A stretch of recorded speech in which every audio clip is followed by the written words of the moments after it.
오늘 본문을 보시면 이 가운데 9절에 예수께서 이 비유로 백성들에게 말씀하기 시작하시니라 라고 말씀이 있습니다. 비유가 나오는데요, 여기서 이 비유라는 헬라어의 사전적인 의미는 옆에 놓아두다 이런 의미입니다. 그러니까 예를 들어서 사과의 크기가 얼마나인가를 설명할 때 말로서 굳이 설명하는 게 아니라 비유를 들어서 더 명확하게 설명할 수 있다는 것이죠. 사과 옆에 한쪽에는 배를 올려놓고 또 한쪽에는 귤을 올려놨다고 한번 생각해 보십시오. 그러면 이 자체가 옆에 놓아둠으로써 비유가 되는 것입니다. 말로 설명하지 않아도 사과가 얼마나인지 양쪽에 있는 과일로 더 선명하게 이해할 수 있다는 것이죠. 자, 그러면 예수님께서 9절부터 16절에 비유로 말씀하셨다라는 것은 이 앞에 어떤 설명할 것이 필요한 문제가 제기되었다라는 것이죠. 그리고 예수님이 이 문제에 대해서 굳이 말로 설명하지 않고 이 비유를 통해서 더 명확하고 선명하게 지금 답을 하고 계시는 그런 장면임을 우리가 알 수 있습니다. 자, 그러면 비유가 시작되는 이 9절 앞에 제기된 질문, 문제가 무엇이었을까요? 우리 1절과 2절 말씀, 1절, 2절 말씀을 우리 한번 같이 읽어보도록 하겠습니다. 시작. 하루는 예수께서 성전에서 백성을 가르치시며 복음을 전하실새 대제사장들과 서기관들이 장로들과 함께 가까이 와서 말하여 이르되 당신이 무슨 권위로 이런 일을 하는지 이 권위를 준 이가 누구인지 우리에게 말하라.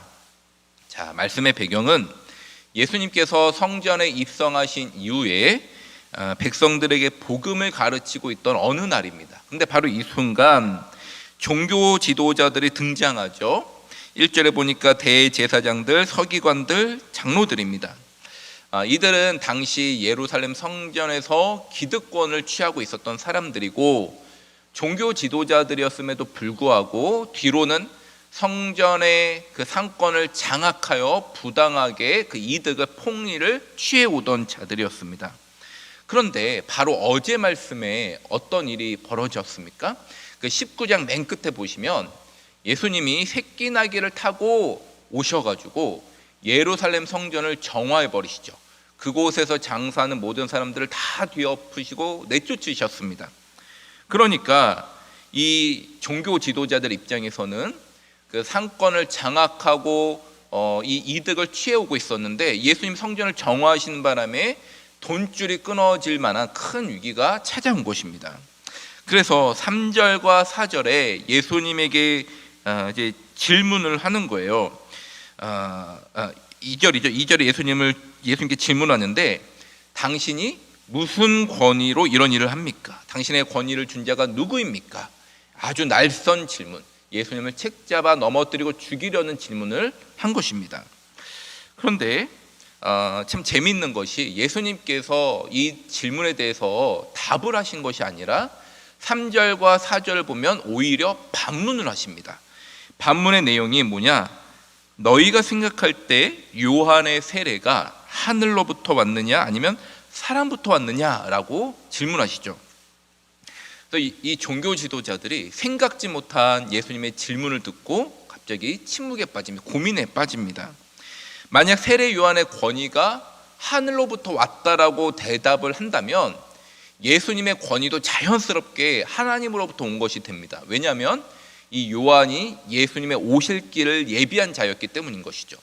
근데 반대로 이 종교 지도자들이 요한이 사람으로부터 왔다라고 만약 말을 한다면 당시 대부분의 유대인들이 이 세례 요한을 하나님께서 보낸 선지자라고 확신하고 있었기 때문에 유대인들의 원성을 사서 돌로 맞아 죽을 수도 있다라는 위협을 느낀 것입니다. 그래서 이러지도 못하고 저러지도 못하고 세례 요한의 권위가 어디로부터 왔는지 우리는 모르겠습니다 라고 답을 한 것이죠. 그러자 예수님도 자신의 권위가 어디로부터 왔는지 답을 하지 않겠다고 말씀합니다. 자, 그런데요, 여러분, 실제로 예수님이 나의 권위가 어디로부터 왔는지 설명하지 않은 것이 아니라 9절부터 나오는 이 비유 이야기를 통해서 더 선명하고 명확하게 자신의 권위를 밝히고 있다는 것이죠. 자, 그러면 9절부터 나오는 이 비유의 이야기가 어떤 비유인지 우리 9절과 10절 말씀, 9절 10절 우리 같이 한번 읽어보도록 하겠습니다. 시작. 그가 또 이 비유로 백성에게 말씀하기 시작하시니라. 한 사람이 포도원을 만들어 농부들에게 새로 주고 타국에 가서 오래 있다가 때가 이름에 포도원 소출 얼마를 바치게 하려고 한 종을 농부들에게 보내니 농부들이 종을 몹시 때리고 거저 보내었거늘. 자, 여러분 다들 잘 아시는 비유이죠. 포도원 농부 비유입니다. 근데 이것이 비유이기 때문에, 이야기이기 때문에 여기에 등장한 인물들이 각각 누구를 가리키는지 우리가 먼저 정리할 필요가 있습니다. 첫 번째로 포도원 주인은 성부 하나님, 성부 아버지 하나님을 비유하죠. 그리고 포도원 농부들이 나오는데 이들은 오늘 본문에 따르면 종교 지도자들입니다. 대제사장, 서기관, 장로들을 가리키는 자들입니다. 그리고 중간에 주인이 보낸 종들이 등장합니다. 이 종들은 하나님께서 보내셨던 선지자들을 의미합니다. 그리고 마지막 13절에 주인의 사랑하는 아들, 이 주인의 사랑하는 아들이 누구를 비유하겠습니까? 바로 예수 그리스도를 비유하는 것이죠. 자, 그러면 하나님을 비유하는 포도원의 주인이 어떠한 분인지 한번 보겠습니다. 9절에 보니까 이 주인이 농부들을 위하여 포도원을 만들고 그들에게 세를 주었습니다.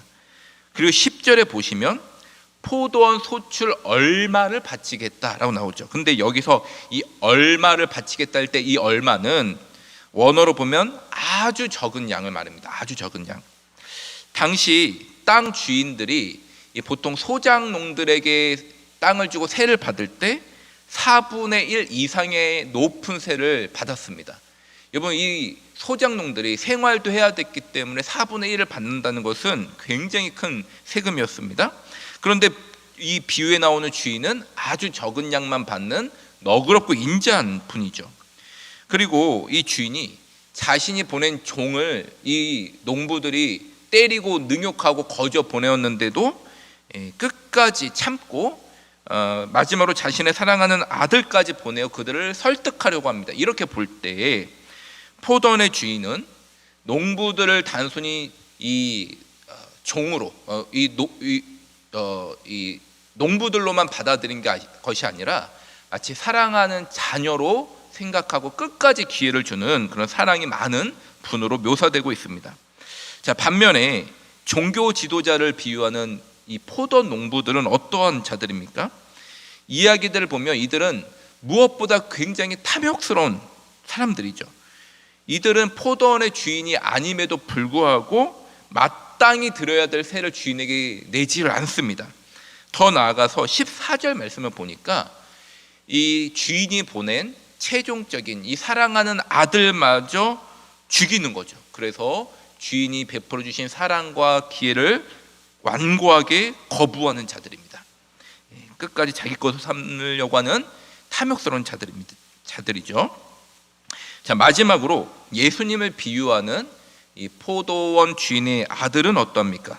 우리 다 함께 13절 말씀을 우리 한번 읽어보겠습니다. 13절입니다. 시작. 포도원 주인이 이르되 어찌할까 내 사랑하는 아들을 보내리니 그들이 혹 그는 존대하리라 하였더니. 자, 여러분 13절 말씀 보니까요, 포도원 주인이 이렇게 이야기합니다. 내 사랑하는 아들을 보내리니. 이 말이 무슨 말입니까? 내 아들을 대신 보낸다는 것은 그에게 동등한 권위를, 나와 동등한 권위를 주어서 아들을 너에게 보냈다라는 말씀이죠. 자, 이것이 비유입니다. 예수님은 이 비유 속에서 자신의 권위가 어디서 왔는지를 밝힌 것이죠. 나는 아버지께서 보낸 사랑하는 아들이다. 나는 독생자 예수이고 하나님과 동등한 권위를 지닌 성자 예수다라는 것을 이 비유를 통해서 오히려 더 명확하게 선포하고 계신 것입니다. 여러분, 예수님은 비유이셨지만 자신의 권세를 명확하게 선명하게 드러내셨죠. 자, 이제 포도원 농부 비유의 결론입니다. 사랑하는 여러분, 이 비유에 따르면 포도원의 참 주인은 하나님이십니다. 그리고 농부들은 청직일 뿐인 것이죠. 그러므로 여러분, 청지기 정신 우리가 배우지 않았습니까? 우리에게 주어진 모든 것이 하나님의 것임을 겸손하게 인정하고 하나님의 뜻에 따라가면서 우리가 가진 일부를 하나님께 드려야 마땅합니다. 이 하나님께 드린다라는 표현은 내가 가진 모든 것이 하나님의 것입니다라는 것을 고백하는 것이죠. 그리고 기억해야 될 것이 항상 마지막 때에는 하나님의 최종 심판, 최종 마지막 셈이 있음을 기억해야 하는 것이죠. 그런데 이 포도원의 농부들이 어떻게 행동합니까? 탐욕에 눈이 멀어서 하나님이 전적으로 주신 이 은혜를 저버리고 자신들의 특권으로 삼은 것입니다. 또한 예수님이 오셨음에도 불구하고 예수님을 거부하고 죽임으로써 예수님을 죽였다는 의미는 하나님의 뜻대로 내가 순종하며 살지 아니하고 내 방법과 내 생각대로 살겠다라는 그런 죄성을 드러낸 것이죠. 결국 이들의 결론이 어떠합니까? 아무리 세상적으로 화려하고 많은 것을 쌓아뒀다 할지라도 예수님께서 18절에 이들의 결론을 이렇게 이야기합니다. 제가 18절 말씀을 읽어드리겠습니다.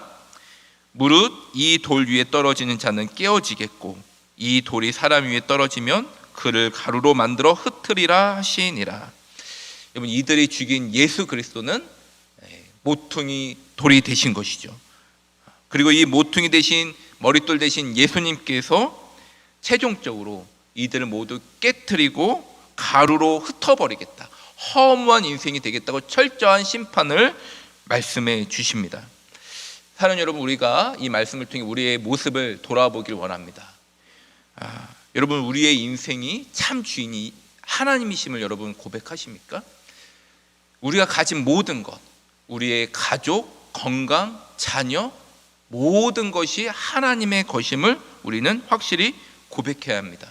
이 고백 속에 내 뜻과 내 방법대로 살아가는 것이 아니라 하나님의 뜻대로 살아가며 하나님의 것을 인정하는 열매 맺는 인생이 되어야 하는 것이죠. 여러분, 기억하십시오. 예수 그리스도는 하나님께서 보내신 자이며 동등한 권세를 가지고 계신 성자 예수님이십니다.